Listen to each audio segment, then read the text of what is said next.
Lucas 7, a partir do 18. Nós vamos ler o 18 e o 20 para começar, e depois nós vamos lendo com o passar da pregação. Amém? Diz assim, 18, Lucas 7, 18. Todas essas coisas foram referidas a João pelos seus discípulos. E João, chamando 2 deles, enviou-os ao Senhor para perguntar: És tu aquele que estava para vir, ou havemos de esperar outro? Quando os homens chegaram junto dele, disseram: João Batista enviou-nos para perguntar: És tu aquele que estava para vir, ou esperaremos outro? Vamos parar aqui. O texto começou no versículo 18 dizendo assim: todas essas coisas foram referidas a João pelos seus discípulos. Que coisas? As coisas que, logicamente, nós pregamos na semana passada. A ressurreição do filho da viúva de Naim e a cura do servo do centurião. Claro que as coisas também que vêm um pouquinho antes, no capítulo 6, no capítulo 5, também foram contadas para João. Quem é esse João aqui? Só para que os irmãos lembrem. Esse João é João Batista. João Batista é aquele que veio antes de Jesus, que era primo de Jesus, que a gente pregou aqui no capítulo 1 de Lucas. 6 meses antes do nascimento de Jesus, o anjo aparece a Isabel e a Zacarias e diz: olha, eu vou dar a vocês um filho, e ele vai ser o precursor do Messias. Ele vai ser aquele que o Antigo Testamento diz que vai vir antes do Messias para ajeitar, para arrumar o caminho para o Messias. Então, esse é o João aqui, João Batista. Não o apóstolo João que escreveu a carta ao João. Não o apóstolo João que foi chamado dos 12. Então, a gente está falando aqui de João Batista. E o texto diz o seguinte, que todas essas coisas foram contadas para João, e João até então, na prisão. Seus irmãos aqui não devem lembrar também, eu falei que João estava preso. Por que João estava preso, queridos? João tinha denunciado o pecado do imperador, ou melhor, de Herodes. Quem quiser aí, Herodes tinha divorciado da sua mulher, propriamente dito, e tinha se ajuntado ou tentado se casar com a mulher do seu irmão. E aí João Batista, não satisfeito com isso, entendendo que isso era um pecado abominável, condena o pecado de Herodes, e por isso, num banquete, não sei se os irmãos lembram da história, a filha da Herodias, se eu não me engano o nome dela era esse, dança, e Herodes fala: olha, me pede o que tu quiser. Se tu quiser metade do meu reino, eu te dou, porque eu gostei da sua dança. E ela fala assim: olha, eu não quero metade do reino, eu quero a cabeça de João Batista num prato. Pronto, é só isso que eu quero a cabeça do profeta. É isso que me interessa. Não quero riqueza, não quero nada. Eu quero a cabeça do profeta, porque é ele que está pregando contra o relacionamento da minha mãe. Então eu quero calar a voz que fala contra o pecado. E não é muito diferente hoje, né, queridos? Quando o pastor começa a falar muito sobre pecado, algumas igrejas querem logo calar a voz do pastor, porque falar sobre pecado não é popular. Então cala a voz dele, porque a gente não quer ouvir esse tipo de pregação. E isso aconteceu com João. Então, João está na prisão, e talvez ele se perguntasse: poxa, eu era o precursor do Messias, eu fui profetizado no meu nascimento, eu anunciei sobre Jesus, por que ele não me solta? Outra coisa que João talvez se perguntasse: poxa, eu preguei sobre o Messias, sendo que a pregação do Messias, do Jesus que dizem ser, ela é muito diferente da minha. João, ele era muito duro, os irmãos devem lembrar aqui, eu li as pregações de João. João chamava as pessoas de raça de víboras, mandava eles se arrepender. João, enfim, ele era duro nas suas palavras. E ele dizia que Jesus viria e batizaria com o Espírito Santo e com fogo. Eu falei que o fogo aqui era condenação. E João deveria se perguntar: poxa, primeiro, ele não me soltou. Segundo, ele vem e prega uma mensagem completamente diferente da minha. Eu preguei uma mensagem de juízo e ele prega uma mensagem de amor e de misericórdia. Só que o que João não conseguia entender é que a mensagem de juízo que ele também pregou, ela só se cumpriria na segunda vinda de Jesus. É isso que ele não estava conseguindo entender. Ele pregou uma mensagem inspirada, ele pregou uma mensagem bíblica verdadeira, sendo que a parte que João falava sobre juízo, sobre condenação, só aconteceria na segunda vinda do Messias. A primeira vinda seria a primeira vinda das boas novas, a primeira vinda da graça, da misericórdia, da salvação, de redimir o povo, justificar o povo dos seus pecados. Mas João confundiu, e talvez convenhamos, a situação que ele estava passando de prisão era uma situação bem complicada. Então João tinha, entre aspas, uma justificativa para estar abalado e para estar meio que confuso com relação ao Messias. Então ele envia os seus discípulos e pergunta o que estava acontecendo.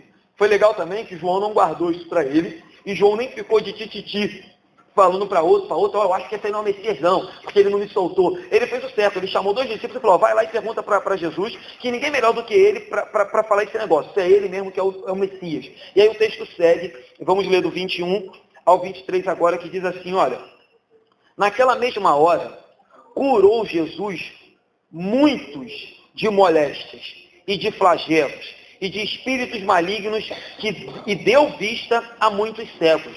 Então Jesus lhes respondeu para os 2 discípulos, ide e anunciai a João o que vistes e ouvistes. Os cegos veem, os coxos andam, os leprosos são purificados, os surdos ouvem, os mortos são ressuscitados, e aos pobres anuncia-lhes o Evangelho. E bem-aventurado é aquele que não achar em mim motivo de tropeço. Olha que coisa interessante. Obrigado, Fabinho. Olha que coisa interessante. Os discípulos de João chegam e podemos dizer que eles chegaram no momento ideal. Eles chegam no momento, lembra que eu falei aqui que Jesus chegou no momento exato em que o cortejo fúnebre saía. Então, de um lado vinha a viúva com o seu filho morto, do outro lado vinha Jesus com a vida. Agora, Jesus está, a Bíblia não diz onde, mas quando os discípulos chegam, é no exato momento onde Jesus está fazendo muitos milagres. Ele está curando cegos, ele está curando pessoas de moléstias, de flagelos, ele está expulsando espíritos malignos, ele está ressuscitando pessoas, fazendo os surdos ouvir. Isso é a operação do Evangelho que Jesus estava operando. Então Jesus faz tudo isso, ou seja, Jesus estava curando todo e qualquer tipo de problema e de mazela. Aí ele chama os 2 discípulos de João e fala assim, qual é a pergunta? Olha, João quer saber se você é mesmo o Jesus que ele tinha profetizado.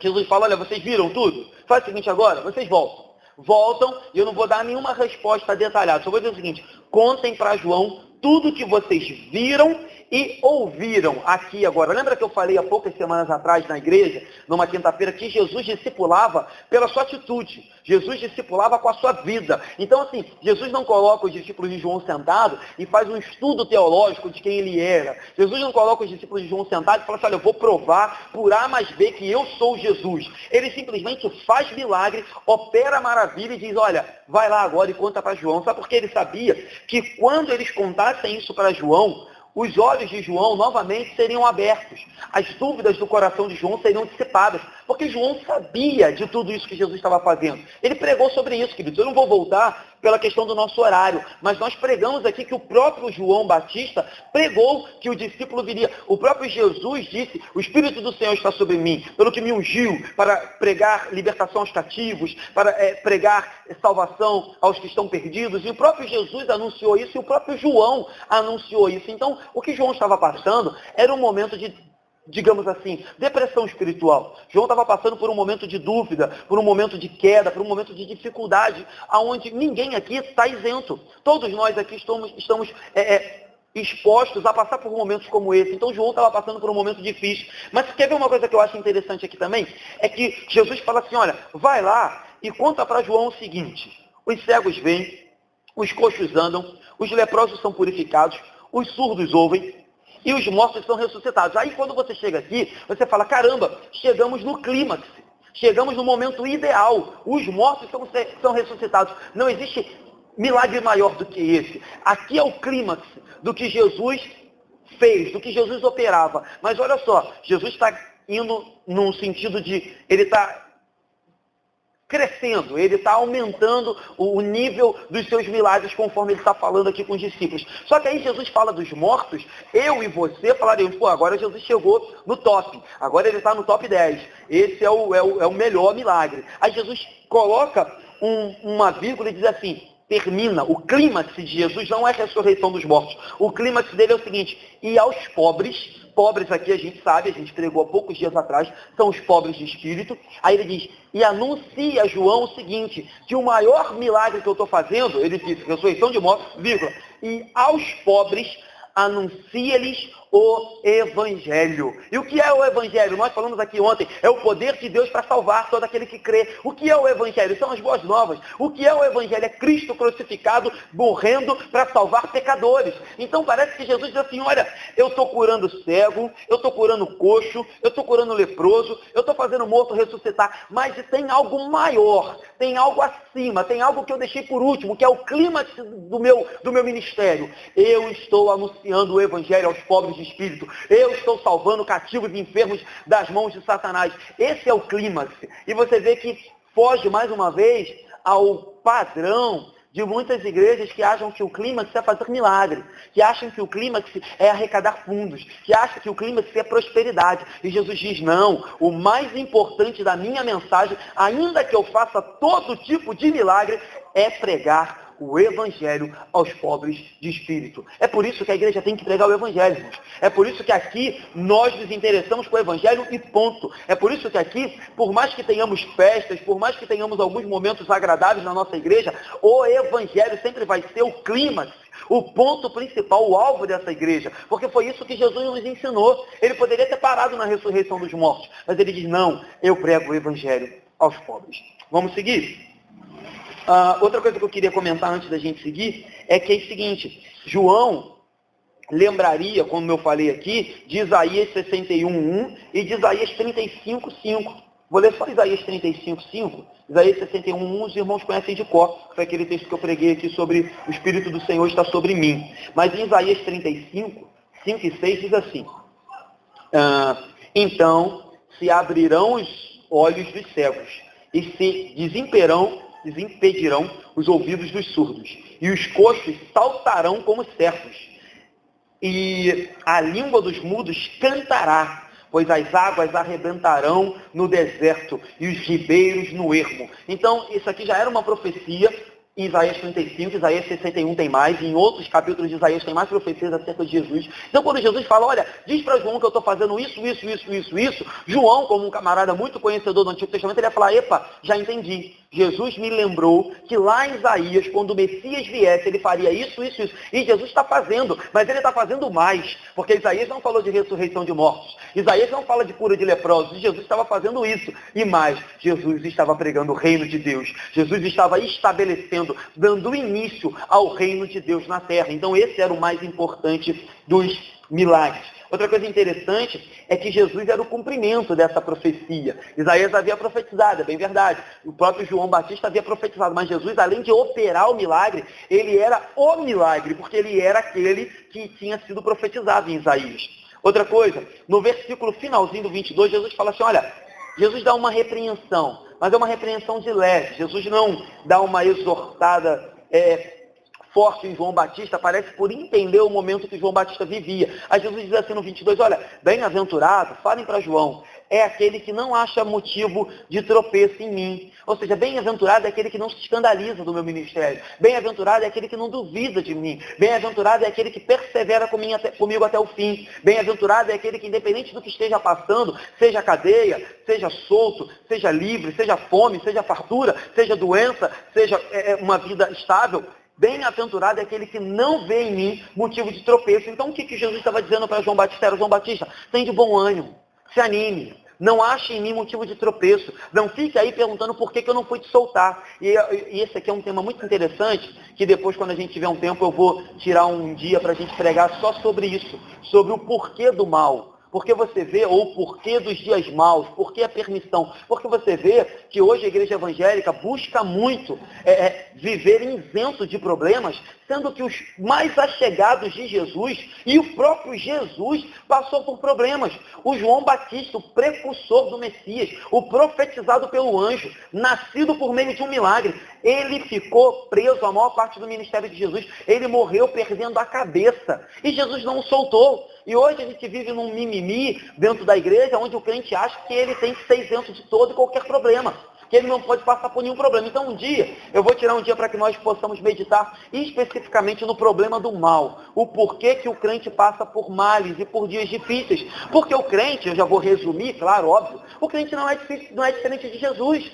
O crente não é diferente de João Batista. O crente não é melhor do que os apóstolos. E todos, já repeti isso aqui várias vezes, os apóstolos morreram de morte matada, com exceção de João, o apóstolo João que escreveu o Evangelho de João, que morreu de velhice. Todos os outros, inclusive o apóstolo Paulo, o que o pessoal mais gosta, morreu de morte matada. Foi morto por causa do Evangelho. E hoje os crentes não querem pegar gripe.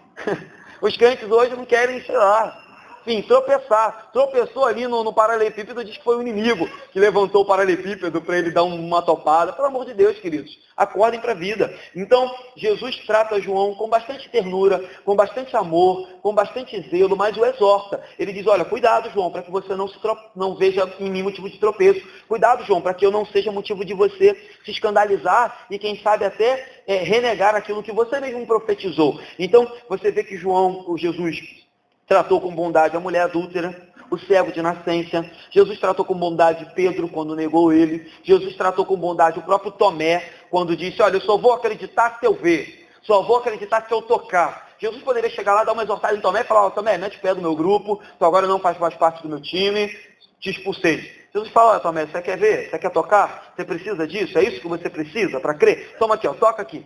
Toca aqui e você vai ver que eu sou realmente aquele que aqui estava e ressuscitei o terceiro dia. Então, Jesus sempre trata com bondade, mas você percebe que ele não deixa de exortar. Com a mulher adúltera foi a mesma coisa. Ele exorta, ele diz, vá e não peques mais. Então ele deixa claro que a mulher pecava. E antes ele diz para a mulher, olha, vai lá, para a mulher do poço também, ele diz, vai lá e chame um dos teus maridos. Ele estava deixando subentendido para aquela mulher que ele sabia que aquela mulher não tinha marido, que ela já tinha tido vários e que agora o que ela tinha não era dela. Ele mesmo fala isso, é verdade, mulher. Você falou bem, você teve vários e o que você tem agora não é seu. Então Jesus nunca passou a mão na cabeça do pecado, mas ao mesmo tempo ele exortava com uma mão, mas ele na outra mão ele sempre tinha a solução e o braço estendido para acolher aquele que se arrependesse dos seus pecados. É isso que ele faz com João Batista num momento difícil. 24 diz assim, tendo se retirado os mensageiros, passou Jesus a dizer ao povo a respeito de João, que saístes a ver no deserto? Um caniço agitado pelo vento? Que saístes a ver? Um homem vestido de roupas finas? Os que se vestem bem e vivem no luxo, assistem nos palácios dos reis. Sim, que saístes a ver? Um profeta? Sim, eu vos digo, e muito mais que profeta. Este é aquele de quem está escrito, eis aí, envio diante da tua face o meu mensageiro, o qual preparará o caminho diante de ti. Então Jesus agora, os discípulos de João vão embora, e Jesus vai começar a fazer uma série de perguntas, tendo em vista defender o caráter de João. E Jesus vira para o povo, e a primeira pergunta que ele faz é o seguinte, olha, deixa eu falar uma coisa para vocês. Sabe o que é legal aqui? Que Jesus não defende João na frente dos discípulos. João dá uma resposta curta e direta, depois diz, olha, fala para João que bem-aventurado é aquele que não se escandaliza de mim. E quando os discípulos vão embora, ele começa a defender João para aqueles que estavam com ele. Ele não defende João na frente dos discípulos de João. E ele começa a fazer as perguntas do tipo, olha só, o que vocês foram ver no deserto? Vocês foram ver um caniço? Porque naquele momento, tendo em vista as perguntas de João, provavelmente o povo começou a cogitar e a ponderar acerca da fidelidade de João. Está vendo aí?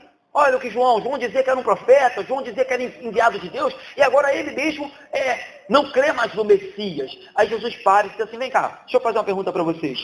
Quem foi que vocês foram ver lá no deserto? Porque quando a gente leu o início do ministério de João, dizia que muitos iam no deserto para vê-lo. Muitos saíam da cidade e iam lá, porque João vivia no deserto, os irmãos lembram, vestido de vestes de camelo e comendo mel silvestre e gafanhoto. Essa era a vida de João. Então ele era um camarada bem estranho, mas era um profeta cheio do poder. Então Jesus falou, vocês foram lá. Eu sei que a multidão estava indo lá para ser batizada por João. Vocês foram lá fazer o quê? Vocês foram ver um caniço? O que João está dizendo? Que um caniço, qualquer vento que bate, ele se enverga e quebra com muita facilidade. João diz, não, vocês foram lá, não foi ver um caniço, vocês foram ver um homem duro, um homem firme, um homem que tinha convicção daquilo que pregava, porque João Batista, inclusive, ele tinha tanta convicção que ele teve disposição de pregar contra Herodes e está lá preso. Está preso porque ele não era um caniço que se envergava de acordo com a conveniência. Porque se ele fosse de acordo com a conveniência, ele falava, eu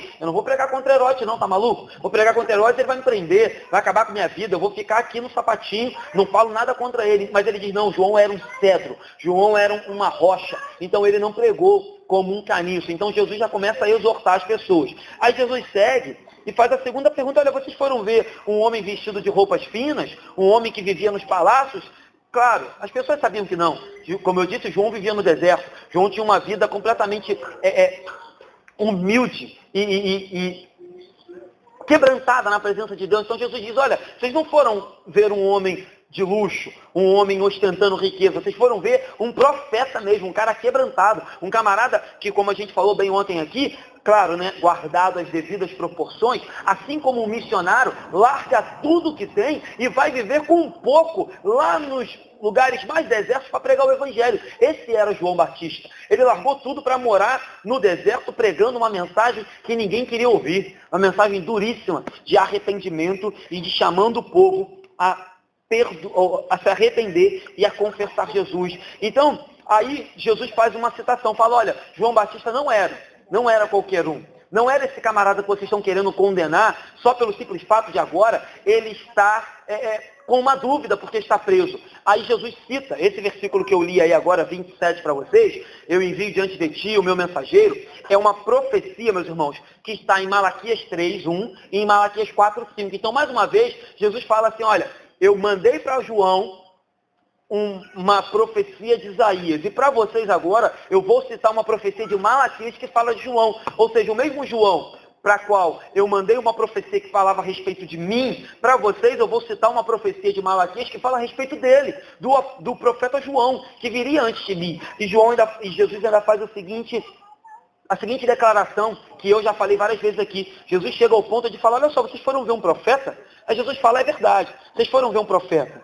Aí Jesus diz, mas eu digo, muito mais que profeta. Aqueles que vocês foram ver é aquele que está escrito, diante de mim, ele vai vir preparar o caminho. A João completa, no 28, que eu vou ler agora, e diz assim, e eu vos digo, entre os nascidos de mulher, ninguém é maior do que João, mas o menor no reino de Deus é maior do que ele. Essa é uma passagem muito misteriosa a princípio, né? Porque o texto diz assim, olha, dos nascidos de mulher não tem ninguém maior do que João. E, poxa, que legal, Jesus colocou João num patamar único. Se as pessoas que ele estavam esboçando já uma crítica a João, pelo fato dele ter duvidado do ministério, do fato dele ter ficado um pouco confuso, Jesus fala, olha, ninguém do nascido de mulher é maior do que ele. Mas Jesus coloca uma vírgula e diz algo que é muito difícil a princípio de se entender. Fala assim, olha, esse maior de todos, no reino de Deus, ele é menor. Ou seja, o menor no reino de Deus é maior do que ele. O que Jesus estava querendo dizer com isso? Deixe-me tentar te explicar. Mas antes, deixe-me falar que Jesus, ou melhor, João, cumpriu o seu ministério fielmente. João foi fiel à sua missão. Sabe por causa de quê? Ele anunciou a chegada do Messias. Segundo, ele pregou fielmente o arrependimento e a necessidade de crer no Messias para a salvação. E terceiro, João entendia que ele tinha que diminuir, o Cristo tinha que crescer. Os irmãos aqui devem lembrar daquela passagem que Jesus está passando e João aponta para Jesus e diz, eis ali o Cordeiro de Deus. Ele é o Cordeiro. Ele é aquele, João fala isso, que eu disse que eu não sou digno de desatar a sandália dos pés dele. Ele é o Messias. E a Bíblia diz que naquele momento, alguns dos discípulos de João largam João e vão atrás de Jesus. E eu falava aqui que um verdadeiro pastor, um verdadeiro profeta, né, entre aspas, um verdadeiro crente, ele nunca aponta para si, ele sempre aponta para Jesus. Ele nunca quer a glória para si. Ele nunca vai entrar na igreja e vai apontar para si. Ele vai sempre apontar, eis ali o Cordeiro de Deus. Ele é o digno. Ele é digno de toda honra, de toda glória, de todo louvor. Ele morreu pela igreja, ele salvou a igreja, ele é dono da igreja. Então, queridos, olhem para ele, sigam ele, corram atrás dele, leiam dele, aprendam dele. Esse é o verdadeiro espírito de um pastor e de um profeta de verdade. E é isso que João faz. Então, João cumpriu a sua missão. E aí Jesus diz, olha, não tem ninguém maior do que ele. Ninguém. Do nascido de mulher, Ninguém é maior do que João. Mas aí Jesus diz, olha, mas no reino de Deus, o menor é maior do que João. Jesus estava querendo dizer o seguinte, meus irmãos, o reino estava sendo estabelecido, o reino estava sendo pregado, o reino estava ganhando corpo, o reino estava ganhando os territórios inimigos, o reino na pessoa de Jesus. E João não estava vivenciando o reino. O que eu quero dizer com isso? João ainda faz parte, por mais que os irmãos não entendam muito bem isso, da antiga aliança. João ainda está dentro do que a gente compreende, vou colocar entre aspas porque está no Novo Testamento, mas João ainda faz parte do que a gente chama de antiga aliança. Antigo Testamento, por quê? O Espírito ainda não havia sido derramado e o ministério de Jesus ainda não havia sido completado. Então o que Jesus está dizendo é, por mais que João tenha sido importantíssimo, ele não está vivenciando o que os meus discípulos estão vivenciando, o que a minha igreja, que eu estou chamando, está vivenciando. Por exemplo, João não viu essas curas, João não viu esses milagres, João não viu Jesus ressuscitar ao terceiro dia, João não viu Pentecostes, João não viu momentos em que o reino de Deus estava sendo estabelecido. Ele profetizou, ele apontou, ele anunciou, mas ele mesmo não vivenciou. Parece que a gente está lembrando de Moisés, não foi? Que falou da terra prometida, caminhou com o povo, apontou a terra prometida, e nos 45 do segundo tempo Deus falou, ó, Moisés, sobe lá, eu vou te dar só uma palhinha, você vai só olhar a terra prometida, mas não vai entrar não. Não vai. Então o que Jesus está dizendo aqui, olha, independente da importância de João, ele não teve o privilégio de caminhar comigo, e aí de novo você vai fazendo um paralelo do que eu falei, muito crente quer ter muito privilégio. Mas o próprio João Batista, aquele a quem Jesus disse que não tinha maior do que ele de mulher, Jesus falou, olha, no meu reino, ele não teve o privilégio de andar comigo. Ele não teve o privilégio de ver milagres. Ele não teve o privilégio de ver o Pentecostes. Ele não teve o privilégio de ser um dos 12, de estar do meu lado durante todos os 3 anos. Ele está preso. Eu estou aqui, ele está preso. Então é isso que Jesus está dizendo. Jesus não está tirando a importância de João, mas ele está dizendo, olha, os crentes da nova aliança são mais privilegiados do que João. Por exemplo, hoje, o Espírito Santo habita neles. A promessa do Pai se cumpriu na igreja do Novo Testamento. E João ainda vivia conforme o Antigo Testamento. Beleza? Eu espero que tenha ficado explicado. Vamos lá, 29. Todo povo que ouviu, Jesus ainda está explicando, tá, gente? Todo povo que o ouviu e até os publicanos reconheceram a justiça de Deus, tendo sido batizados com o batismo de João. Mas os fariseus, os intérpretes da lei, rejeitaram, quanto a si mesmos, o desígnio de Deus, não tendo sido batizados por ele. Agora o que Jesus disse é o seguinte, olha, eu provo, tanto que João não era um caniço, e tanto que João não era um falso profeta, que todo o povo ouviu, até os publicanos foram lá no deserto ser batizados por ele. A Bíblia diz que a multidão estava indo ser batizada. Claro que quando Jesus fala todo o povo, Jesus está usando uma hipérbole, né? Todo o povo. Não era todo mundo, porque no próprio versículo seguinte Jesus diz, olha, os fariseus e os intérpretes da lei não quiseram não. E além de não querer, agora os fariseus e os intérpretes estavam induzindo aqueles que ouviram a mensagem de João, desacreditar de João. Tá vendo aí? Como é que vocês vão acreditar num camarada desse que está preso? Como é que vocês vão acreditar num camarada desse que ele mesmo manda os discípulos virem aqui e perguntar se esse era aquele que tinha que vir? Então fica uma situação meio assim, e Jesus diz, não se deixem levar. Pelo contrário, lembrem-se que a mensagem de João era tão importante, a mensagem de João teve tanto poder e impacto na vida de vocês, que vocês foram lá ouvir João. Então vocês não tinham ido lá, foram batizados por João. O que vocês foram fazer lá? Ser batizados por um falso profeta? Então Jesus está deixando subentendido, não era isso. João era um homem de Deus, um profeta enviado de Deus. Vamos seguir agora, 31. Aqui, pois, aí Jesus continua comparando. Aqui, pois, compararei os homens da presente geração, e aqui são eles semelhantes. São semelhantes a meninos que, sentados na praça, gritam uns para os outros. Nós vos tocamos flauta e não dançastes. Entoamos lamentações e não chorastes. Pois veio João Batista, não comendo pão nem bebendo vinho, e dizeis, tem demônio. Veio o Filho do Homem, comendo e bebendo, e dizeis, eis aí um glutão e bebedor de vinho, amigo de publicanos e pecadores. Aí Jesus termina dizendo, mas a sabedoria é justificada por todos os seus filhos. Jesus agora diz assim, olha, vocês estão acusando João Batista, estão criticando, se rebelando contra a mensagem dele, mas deixe-me explicar o que vocês são.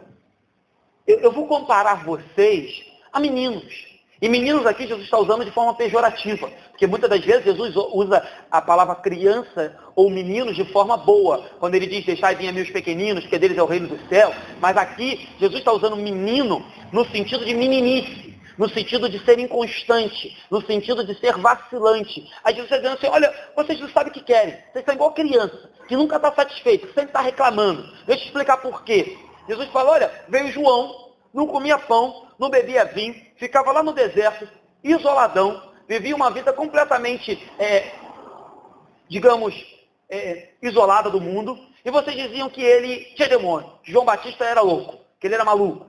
Aí vem eu, o Filho do Homem, como e bebo, aí vocês falam, olha, ele come e bebe com publicanos e pecadores, ele é um glutão, ele é um bebedor, ele come em qualquer lugar que ele vai. Ele bebe em qualquer casa que ele entra. Aí você está dizendo, olha, vocês não sabem o que querem.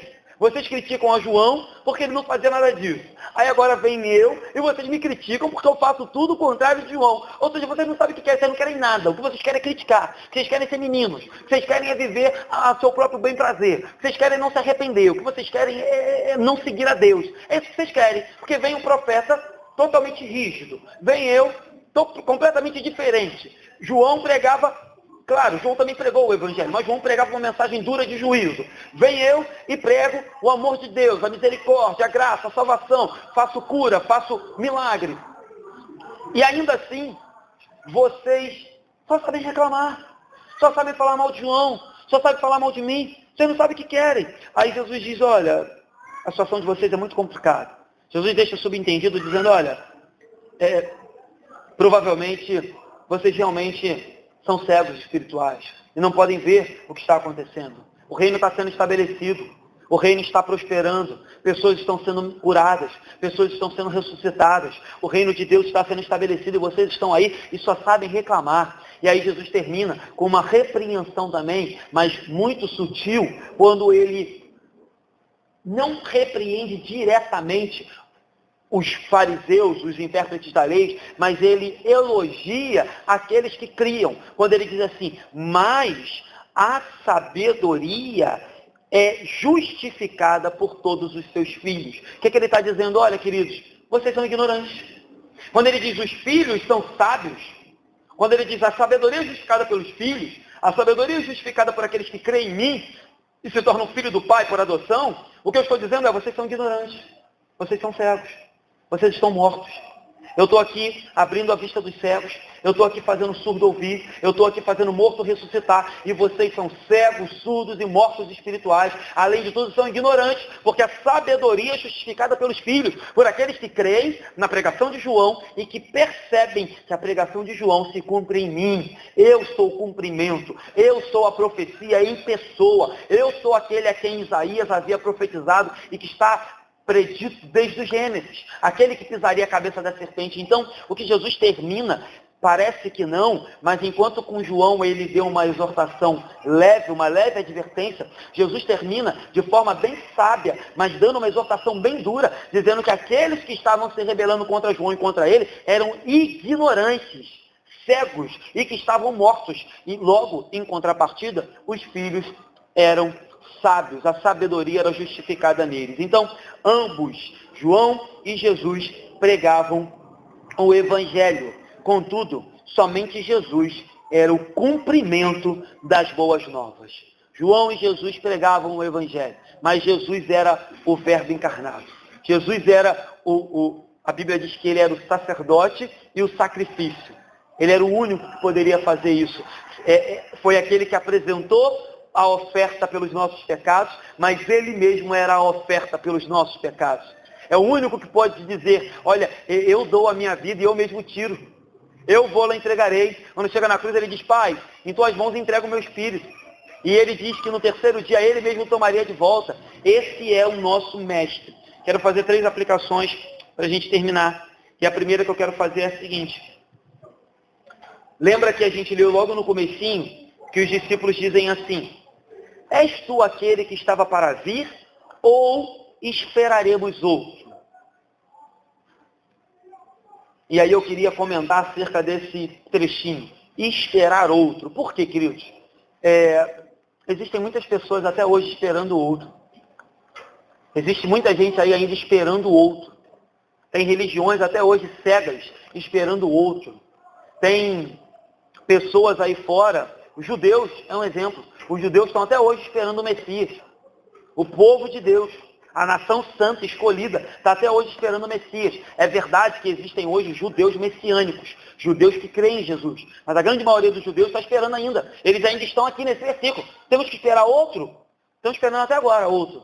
Existem religiões aí que usam outras pessoas para substituir o nome de Jesus e estão esperando outro.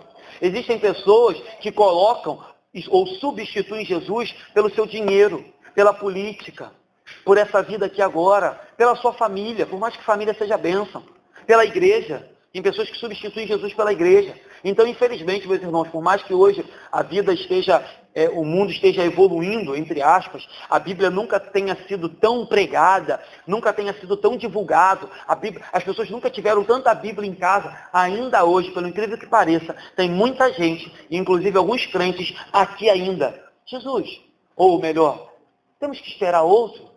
Ainda tem gente até hoje entrando e saindo domingo após domingo dessa igreja ou de qualquer outra igreja esperando o outro. Mas, meus irmãos, ele já veio.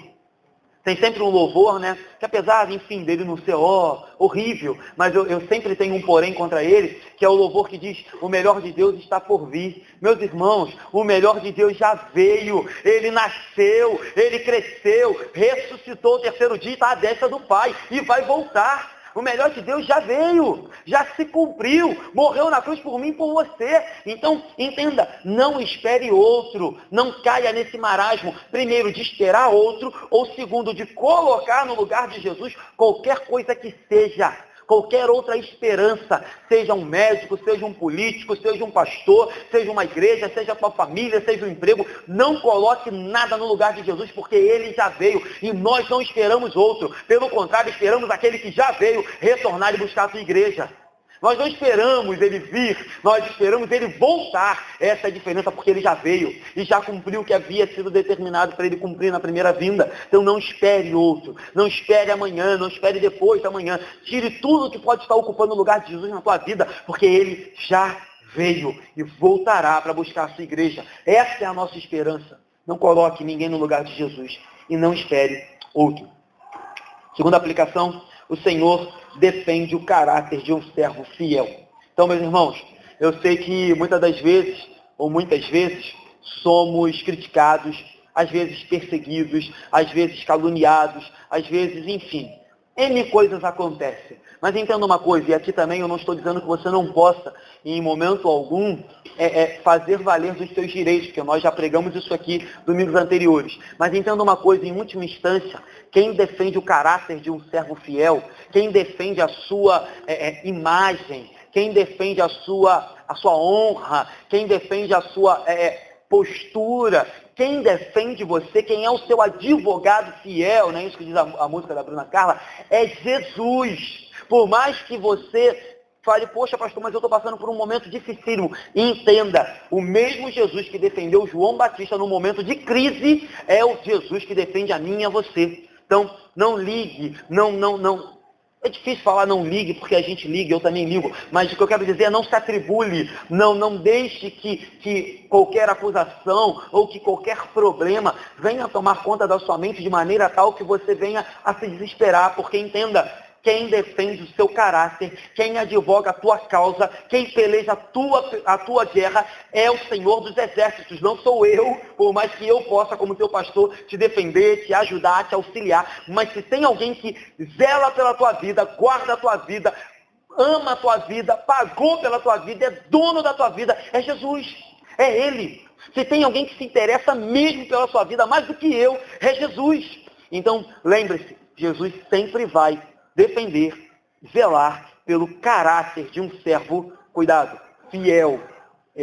Tem que haver fidelidade. E você vê, pelo próprio exemplo de João, que Jesus não está falando de perfeição. Porque se fosse perfeição, Jesus ia falar, não vou defender ele não. Ele mandou vir uns camaradas que faziam umas perguntas meio estranhas para mim.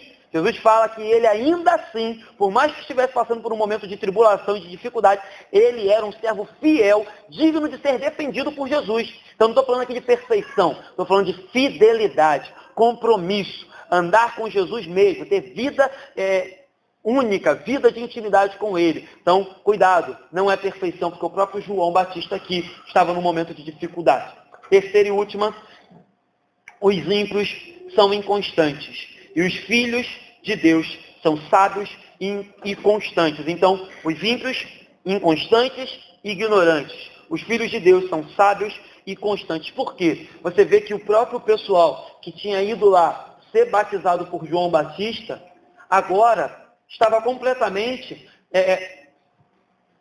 tentando se levantar e até mesmo duvidar do batismo de João Batista, da pregação de João Batista. Então, mostrando que eles eram ignorantes e inconstantes. Mas aí Jesus termina dizendo que os filhos de Deus, eles são sábios e constantes. Então, meus irmãos, que sejamos sábios e constantes. Que nunca venhamos a vacilar, independente da tribulação que chegar, independente da dificuldade que nos afligir, independente da luta que abater a nossa casa, que nunca venhamos a duvidar, que nunca venhamos a ser vacilantes, porque os filhos são sábios e os filhos são constantes. Os filhos choram, os filhos sentem dor, os filhos passam por luta, os filhos realmente passam por extremas dificuldades, mas os filhos creem que existe um Pai que zela por nós dia e noite. Os filhos creem que temos um Pai no céu que nos pega no colo, que nos carrega quando nós estamos fracos. Essa é a diferença. É isso que faz da gente não ser inconstante. É isso que faz da gente não se escandalizar por qualquer coisa.